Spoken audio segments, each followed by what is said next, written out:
Vous allez pouvoir y trouver des documents pour faire valoir vos droits ou y trouver des documents pour reconstruire votre histoire, l'histoire d'autrui. Voilà. Donc c'est un usage social, démocratique, j'irai même plus loin, éducatif, puisque je suis persuadée que pour les plus jeunes, pour ne parler que d'eux, c'est la connaissance de leur territoire, de leur histoire collective qui permet de se construire et de se construire une personnalité aussi. Documents purement administratifs, les dossiers de naturalisation peuvent aussi se révéler parfois très surprenants. Ils nous racontent qu'à un temps T de notre histoire, une personne d'origine étrangère est devenue française. Un statut qui, quelle que soit la période, ne s'obtient pas facilement.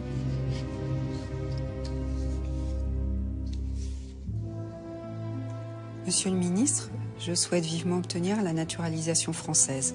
J'eusse voulu, les circonstances le permettant, gagner cette naturalisation par un engagement volontaire dans l'armée. Malheureusement, j'ai été ajournée par le Conseil de révision siégeant aux Invalides.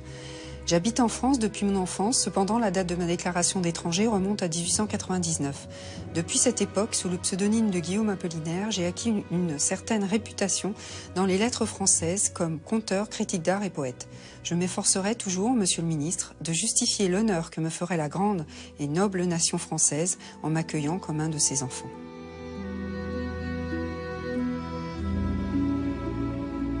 Guillaume Apollinaire obtint la nationalité française en 1916, 2 ans avant sa mort. Comme lui, d'autres poètes, des écrivains, des peintres, des hommes politiques ont passé des heures devant les guichets de la préfecture de police à demander, attendre, espérer la nationalité française. Les dossiers qui constituent la mémoire de ce qui fut parfois un combat avec l'administration sont aujourd'hui conservés sur le site de Pierrefitte, sur 10 km de rayonnage.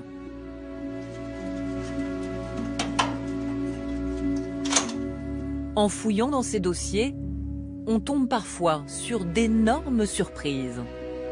Ce dossier est le dossier de monsieur Malat, qui est né à Salonique en 1890 d'un père espagnol, mais qui est lui-même de nationalité grecque. On a donc dans ce dossier de naturalisation l'avis du préfet de police, très important. Ici, son avis n'est pas des plus enthousiastes puisqu'il écrit en fin de rapport « Bien que les renseignements recueillis sur M. Malat ne soient pas défavorables, il convient d'ajourner l'examen de sa demande et de celle de sa femme ».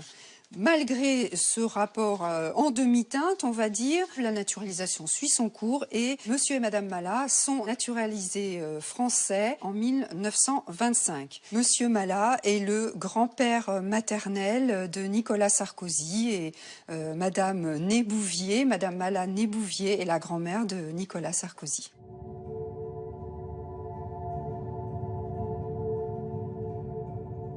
Parmi les dossiers de naturalisation, nous avons retrouvé celui d'une famille venue d'Arménie, les Aznavourian. Ça a du charme. C'est le charme du passé et du passé des miens. Parce que je ne la connais pas, l'histoire de ma famille. Je la connais mal puisque mes parents n'aimaient pas trop parler des mauvais moments. Je vais construire l'histoire de ma famille à travers ces papiers. Parce que je vais faire un livre de photos avec mes ancêtres, les peu que j'ai, et avec ce qui s'est passé par la suite, pour donner à chacun de mes petits-enfants, chacun de mes enfants, le même livre. Mais j'ai remarqué une chose que j'avais totalement oubliée, c'est qu'en fait, le V de Aznavour, ça a été placé par une des personnes qui travaillait à la préfecture. Notre nom, c'est Aznavourian. Et là, c'est Aznavourian. C'est pas grave. On a fini par se faire un nom quand même.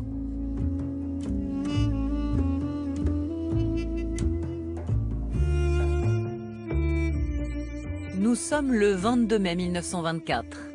Un petit Charles vient de naître dans une famille d'artistes arrivés quelques jours plus tôt à Paris, d'un pays qui n'existe plus, l'Arménie. Peu de temps après sa naissance, le petit Charles est déclaré français. Un soulagement pour ses parents qui, eux, sont apatrides. Ses parents entament de longues démarches pour être naturalisés à leur tour. Les années passent, Charles grandit. Dès l'âge de 10 ans, comme il parle bien le français, c'est lui qui est envoyé à la préfecture pour faire les démarches. Ce sera la mission de son adolescence. J'allais à la préfecture tout seul. Je revenais avec les papiers signés. Moi, il y a un moment, on a dit « Est-ce qu'il est toujours vivant, votre père ?» J'ai dit « Oui ». Il m'a dit « Emmenez-le ». Alors je l'ai amené. Et mon père était un joyeux fantaisiste. Il ne s'est plus souvenu du nom de sa femme, du nom de famille. Alors il a pris le premier nom qui est venu à sa mémoire, qui était le nom d'un cousin de ma grand-mère. Voilà. Et ma mère s'est appelée Papazian, qu'elle lui a reproché toute sa vie. Elle lui a dit une phrase que j'ai reprise dans une chanson. Tu as tué 2 fois mes parents. C'est ainsi que dans le dossier de naturalisation, Papazian remplace Bagdasarian, le vrai nom de son grand-père maternel, assassiné lors du massacre des Arméniens. Il y a souvent des erreurs, des coquilles dans ces dossiers de gens aux noms bizarres, qui parlent mal le français et dont l'histoire compte peu pour une administration débordée par les demandes. Ainsi, le père de Charles est tour à tour Mamigon, Mamicon ou même Mamico. Il faut dire, les fonctionnaires à la préfecture de police n'étaient pas les gens les plus sympathiques. Là, je le dis parce que je l'ai vécu. Ils me faisaient le coup souvent, quand on me fermait le guichet 3 minutes avant pour que j'oublie de revenir. Mais je revenais quand même. Je présentais mes papiers et je disais « Voilà, je suis de retour », comme vous l'avez demandé, comme s'ils me l'avaient demandé gentiment. Le seul moyen, c'était d'être gentil. Et chez moi, on avait l'habitude de savoir être gentil.